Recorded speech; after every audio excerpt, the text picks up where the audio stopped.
Hello everyone. So today we are going to start the first lesson of our geography, that is India size and location. Okay. So beta when we are talking about the size and location of India, तो अगर हम overall बात करें size की तो India is the seventh largest country in the world. और मैं अगर लोकेशन की बात करूँ तो हम जब ग्लोब देखते हैं तो जो इंडिया है बेटा वो हमारा जो अगर हम देखेंगे ग्लोब वो दो पार्ट्स में डिवाइड हो जाता है, northern hemisphere and southern hemisphere, right. तो जो इंडिया है वो नॉर्दर्न हेमिस्फीयर में आता है, दिस इज़ आर इक्वेटर, और इंडिया इक्वेटर के अबाउ है ना। तो इंडिया क्या हो जाता है, it is in the northern hemisphere. और इस नॉर्थ की भी अगर मैं बात करूँ ईस्ट वेस्ट में है ना, तो ईस्ट वेस्ट में कौन से डायरेक्शन में आ जाएगा, ये ईस्टर्न में। सो इंडिया की अगर मैं साइज़ की बात करूँ, it is seventh largest country in the world. और हम लोकेशन की बात करें तो India is located in the northern hemisphere and that also in the eastern part of the hemisphere. Okay, so let's begin our class. So when we are talking about India, it is the seventh largest country. It is identified as subcontinent and it is a country in South Asia. Why it is identified as a subcontinent? This we will talk about it a little later. Okay, let's complete our location first. So beta, when we are talking about the location of India, it lies entirely in the northern hemisphere. We have already talked about it, है ना. So now we are going to study about the latitudinal and longitudinal extent of India. तो जब मैं latitudinal extent की बात करती हूँ तो जो इंडिया का latitudinal extent है वो है 8 degree 4 minutes north, 8 degree 4 minutes north to 37 degree 6 minutes north. Okay, ये तो हमारा क्या हो गया, लैटिट्यूडनल एक्सटेंड हो गया। और हम जब हम लॉन्गिट्यूडनल एक्सटेंड की बात करेंगे बेटा, तो ये क्या हो जाएगा, 68 degree 7 minutes east, 68 degree 7 minutes east to 97 degree 25 minutes east. ये हमारा लॉन्गिट्यूडनल और लैटिट्यूडनल एक्सटेंट हो गया इंडिया का, है ना। अब बेटा क्या है ना, जो हमारा इंडिया है उसको इक्वेट बिल्कुल नियरली अगर हम बोल सके तो नियरली हाफ के अंदर एक लाइन पास करती है हमारे इंडिया से, जो इंडिया को ऑलमोस्ट 2 इक्वल हाफ्स के अंदर डिवाइड करती है, ठीक है। And that line is known as Tropic of Cancer. और मैं अगर इसका एक्सटेंट बोलूँ कि इंडिया को कौन सी डिग्री पे कट करती है, that is 23 degree, okay, and 30 minutes north में इंडिया को कट करती है। Okay, let's again come to the previous page. तो हम लोग इंडिया के लैटिट्यूडनल एक्सटेंट को समझ चुके हैं, इंडिया के लॉन्गिट्यूडनल एक्सटेंट को समझ चुके हैं। इसके ट्रॉपिक ऑफ कैंसर इंडिया को ऑलमोस्ट 2 इक्वल हाफ में डिवाइड करता है फ्रॉम 23 डिग्री 30 मिनट्स नॉर्थ से, है ना। और अगर हम बात करें तो इंडिया के साउथ में अगर आप देखोगे तो जब मैं साउथ ईस्ट की बात करती हूँ तो वहाँ पे बे ऑफ बंगाल है ना, और इधर यहाँ पे हमारे पास अरेबियन सी है और बिलो में हमारे पास इंडियन ओशन है। और अगर मैं ईस्ट में बात करूँ तो हमारे पास जो आइलैंड ग्रुप है उसका नाम है अंडमान एंड निकोबार आइलैंड्स, और जो हमारे पास वेस्ट में है that is Lakshadweep island. Okay, clearly यहाँ तक समझ में आ गया आप लोगों को। This is the location of India. Now nextly will move, okay, we have a question here also. It's not a question, it is something you should know and you should learn, that the area of the 7th largest country in terms of million square kilometers. तो India का जहाँ हम बात करते हैं that is 3.28 million square kilometres. बेटा generally NTSC के आपको इवन या बोर्ड एग्जामिनेशन में तो मैं नहीं कह सकती, बट एनटीएससी एग्जामिनेशन में अगर हम बात करूँ तो बहुत सी बार ऐसा क्वेश्चन लिखा गया है कि आपको इनमें से कोई भी 4 कंट्रीज़ दे दी जाएगी, उनमें उनका असेंडिंग ऑर्डर या डिसेंडिंग ऑर्डर आपसे पूछ लिया जाता है। Okay, so you need to learn this also. Moving to the size of India, so when we are talking about the size, India का एरिया जो हम पहले ही बात कर चुके हैं that is 3.28 million square kilometres. It is almost 2.4 of total geographical area of the world. अगर मैं पूरे वर्ल्ड में की बात करूँ तो वर्ल्ड का 2.4% जो है वो एरिया किसको जाता है, इंडिया को।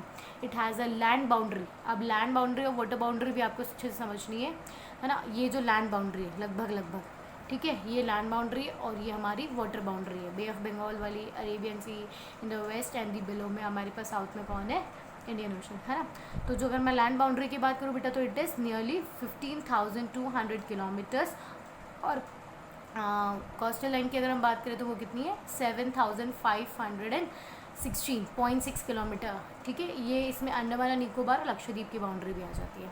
सो अगर मैं बात करूँ बेटा on moving from north to south, अगर आप जाते हो नॉर्थ से साउथ की तरह अगर हम जाते हैं तो उसका क्या आ जाता है आपके पास में measurement, it is nearly 3214 kilometres. And moving from east to west अगर हम जाते हैं तो वो कितना डिस्टेंस आ जाता है हमारे पास, 2933 किलोमीटर्स, ओके। तो बेटा अब हमारे पास यहाँ पे हम लोग देखेंगे कि जो अब हम लोग जब गुजरात से अरुणाचल प्रदेश की तरफ जाते हैं, है ना, तो there is a differentiation of 2 hours. मतलब अगर हम कंपेयर करें इसको और अच्छे से समझने की कोशिश करें तो अरुणाचल प्रदेश के अंदर सन जो है वो 2 आवर्स अर्ली राइज हो जाता है as compare to the Gujarat, okay. Gujarat 2 hours पीछे चलता है अरुणाचल प्रदेश के लिए, पर अब it is a single country और हम एक सिंगल कंट्री के अंदर हम 2 टाइम यूनिट्स तो नहीं लेकर के चल सकते ना, अलग अलग टाइमिंग जोन्स तो नहीं लेकर चल सकते। तो इसीलिए हमने क्या किया, एक स्टैंडर्ड मेरिडियन चूज़ किया, ओके। जो स्टैंडर्ड मेरिडियन उसको चूज़ किया है और दोनों में से जो उसका जो स्टैंडर्ड मेरिडियन का जो टाइम है उसके अकॉर्डिंग हम पूरे इंडिया का टाइम मतलब उसके अकॉर्डिंग हम इंडिया का पूरा टाइम कैलकुलेट करते हैं।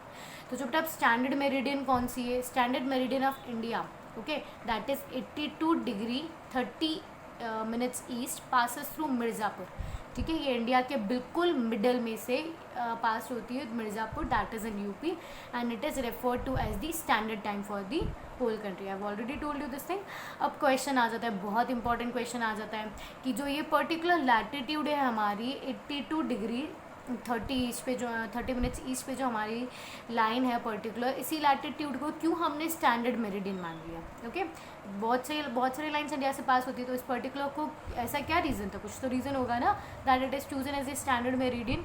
सो will look at these 2 points. It is almost in the middle of the country, सबसे पहली चीज़ बिल्कुल almost middle of the country में आती है। सेकेंडली बेटा जो ये एक इंटरनेशनल यूनिट अडॉप्ट की हुई है, मेजर कंट्रीज़ इसको फॉलो करती है, उन्होंने एक स्टैंडर्ड यूनिट अडॉप्ट की हुई है। और अगर वो मतलब वो किसी भी लाइन को अगर particular number is divisible by 7 degree 30 minutes, okay, तो वो उसे अपनी स्टैंडर्ड मेरिडियन मान लेते हैं, okay. It is well divisible by 7 degree 30 minutes, a standard adopted by almost all the countries. ये 2 रीजंस की वजह से हम लोगों ने जो एक पर्टिकुलर हमारी जो लैटिट्यूड है जो मिर्ज़ापुर से पास होती है उसे हम लोगों ने हमारी स्टैंडर्ड मेरिडियन मान लिया है, एज्यूम कर लिया है, okay. Now significance of India's location. अब हम इंडियाज़ लोकेशन के बारे में पढ़ रहे हैं, इतना हम लोग पर्टिकुलर चैप्टर उसके बारे में पढ़ रहे हैं। सिग्निफिकेंस मतलब क्या होता है, importance. So now we need to understand कि इंडिया की इस लोकेशन के लिए हमें क्या क्या उसके फ़ायदे मिलते हैं, इस लोकेशन जोग्राफिकल बेनिफिट्स क्या क्या मिलते हैं हमें इस लोकेशन के, है ना। तो आपको ये पता है it is located in Asia और लगभग सेंटर में, फिर सेंटर से थोड़ा बिलो सदर्न पार्ट में आ जाता है, located in somewhat centre of Asia, I am sorry. So largest coastline in Indian Ocean, आपको भी बताया, मैंने आपको बताया था बिलो साउथ में इंडिया की कौन सी वाटर बॉडी है, दैट इज़ इंडियन ओशन। और इंडियन ओशंस के अंदर सबसे ज़्यादा कोस्ट लाइन, सबसे लार्जेस्ट लॉन्गेस्ट कोस्ट लाइन की अगर मैं बात करूँ तो वो किसकी है, इंडिया की, and that has provide us commercially favourable location. ये हमारे लिए बहुत ज़्यादा फेवरेबल है। और अब आपको भी पता है इंडिया एकदम टॉप मोस्ट पे है ना, पूरे इंडियन ओशन के सबसे बिल्कुल टॉप मोस्ट पे, इसीलिए इस पूरे ओशन का नाम भी क्या किसके बेसिस पे हो गया है, इंडिया कंट्री की वजह से हो गया, okay. The Suez sea route provides the shortest route to Europe. बेटा हम लोगों ने स्विस कैनाल बना लिया था, स्विस सी रूट बना लिया, that also passes through Indian ocean only. वो हमारे डिस्टेंस को, यूरोप और अमेरिका के डिस्टेंस को जो है वो बहुत रिड्यूस कर देती है, okay. Most ship travels through Indian ocean. अब वो बहुत सारी शिप जो है मैंने बताया कि इंपॉर्टेंट मतलब बोल सकते हैं हम कि ट्रेड रूट वहाँ पर इंडियन ओशन के अंदर कंपोज हो चुका है। और जो मोस्ट ऑफ द शिप्स जाती है वहाँ से ट्रैवल करती है तो वो इंडियन ओशन से ट्रैवल करती है। तो वो अब इंडिया जो है वो उनकी मतलब उन ट्रैवलर्स की एक फेवरेट डेस्टिनेशन बन चुका है, ताकि वो इंडिया के अभी as if you know India is a populated country, तो वो इंडिया उनकी जो है वो फेवरेट डेस्टिनेशंस बन चुकी है उन ट्रेडर्स की, okay. It is well connected with all the modes of transport. अगर मैं बात करूँ वाटरवेज के लिए भी हमारे पास 3 बहुत बड़ी वाटर बॉडीज़ हैं। लैंड ऑफ कोर्स आपको पता है हम लोगों ने लैंड बाउंड्री के बारे में भी डिस्कस किया, एयरवेज। तो हर एक तरीके से इंडिया को आप कनेक्ट किया जा सकता है, ठीक है। तो next now when we are talking about India's neighbourhood, हमारे पड़ोसी, ठीक है। तो नॉर्थ में आपको पता है चाइना, नेपाल और भूटान है। ईस्ट में हमारे पास बांग्लादेश एंड म्यांमार है। वेस्ट में और नॉर्थ वेस्ट में हमारे पास पाकिस्तान एंड अफ़गानिस्तान है। साउथ में हमारे पास श्रीलंका है, जो एक 5 स्टेट से सेपरेटेड है। अब आपने देखा होगा इंडिया के मैप में और श्रीलंका के मैप में कुछ लैंड्स आती है ना, छोटी छोटी लैंड्स आती है डिस्ट्रीब्यूटेड सी, उसे क्या बोला जाता है, 5 स्टेट। ओके, मालदीव्स जो है वो लक्षद्वीप में, साउथ ऑफ लक्षद्वीप, आप देख लोगे। ये चीज़ भी अगर मैं आपको समझा दूँ मैप के थ्रू तो इट इज़ हियर नियरली। अब इसमें तो आपको प्रॉपर्ली बेटा you will not be able to find, but मैं आपको ऐसे समझा देती हूँ कि यहाँ पर एक पर्टिकुलर लाइन, देखो यहाँ पे 5 स्टेट तो लिखा हुआ है ना, तो एक पर्टिकुलर लाइन ये एरो से समझाया हुआ है इन्होंने कि एक पर्टिकुलर थोड़ा सा एक मतलब कुछ लैंड पीसेस आते हैं, वो उसे हम लोग 5 स्टेट कहते हैं। और लक्षद्वीप के साउथ में यहाँ पर somewhere, okay it is given, यहाँ पर क्या लोकेटेड है, मालदीव्स लोकेटेड है। ठीक है, clear about the neighbors also of India. Now we are going to talk. I told you that we'll discuss why India is known as subcontinent little later. So now it's the time to discuss why India is known as the subcontinent. See, because of its vastness. Vastness मतलब वो बहुत बड़ा है, India बहुत बड़ा है। इसका physical और कल्चरल, इसको एक अलग ही मतलब अगर हम बात करें हमारे पास कल्चरल, हमारे रिलीजन की, हमारी फिजिकल आइडेंटिटी की, तो ये दूसरे कंट्रीज से बहुत अलग है। अगर हम लोग जनरली बेटा बात करते हैं तो जो कॉन्टिनेंट होता है वो क्या होता है, हम लोग किस नॉर्मली कॉन्टिनेंट को किसके अकॉर्डिंग दिखते हैं, लार्ज लैंड मासेस होते हैं जो चारों तरफ किससे कवर्ड होती है, वाटर बॉडी से कवर्ड होती है। तो ये सब कॉन्टिनेंट, इसको कहने का एक रीज़न और भी है कि एक तरफ तो इसके तरफ सारी लैंड है और बाकी 3 साइड्स में किससे कवर्ड है, बाय दी वाटर बॉडीज। तो ये सब कॉन्टिनेंट हो जाता है। Countries that form the Indian subcontinent are Pakistan in the north east, India at the core, India important सबसे सेंटर में, Nepal in the north and Bhutan in the north east and Bangladesh in the east. Okay, so now India shares its land boundaries. हम लोगों ने neighbours की बात तो कर ली, अब नेबर्स से भी हम कितनी लैंड शेयर करते हैं, that is Pakistan also it is written, China also it is written, Bhutan also it is written, Bangladesh से हम सबसे लॉन्गेस्ट बाउंड्री शेयर करते हैं। This is a very important 1 mark question. Okay, possibilities to get in your NTSEs also and your regular exams also. Afghanistan, Nepal and Myanmar, इनसे हम लोग हमारी land boundaries share करते हैं। Okay, so now another, did you know we have कि जो southern most point था, अगर हम बात करें इंडियन मैप के अंदर, अगर आप देखोगे अभी तो कन्याकुमारी है ना, उससे पहले हमारे पास इंदिरा पॉइंट था। अब बेटा वो जो 2004 की सुनामी आई थी उसके अंदर ये पूरा सबमर्ज हो चुका है वाटर के अंदर। ओके, उसके बाद में बेटा हम लोगों ने 1869 में स्विस कैनाल ओपन किया गया था। ओके, ये एक ट्रेड कैनाल स्टार्ट किया गया था, जिसकी वजह से हम लोगों ने नियरली 7000 किलोमीटर्स, हमारा जो डिस्टेंस है यूरोप से वो शॉर्टन हो गया इसकी वजह से। ओके, बिफोर 1947 अगर मैं बात करूँ है ना, इंडियन इंडिपेंडेंस के पहले जो हमारे यहाँ पे 2 तरह में स्टेट्स क्लासीफाइड हुआ करते थे। ओके, दैट इज़ अगर मैं बात करूँ provincial states and the princely states. Provinces वो स्टेट्स होते थे जिन्हें रूल किया जाता था थ्रू ब्रिटिशर्स। ठीक है, और अब उसके बाद में जो प्रिंसली रिमेनिंग थे वो किससे होता था, राजाओं के थ्रू रूल होता था वहाँ पे। ओके, हेरिडिटरी रूलर्स जिसे भी हम कहते हैं।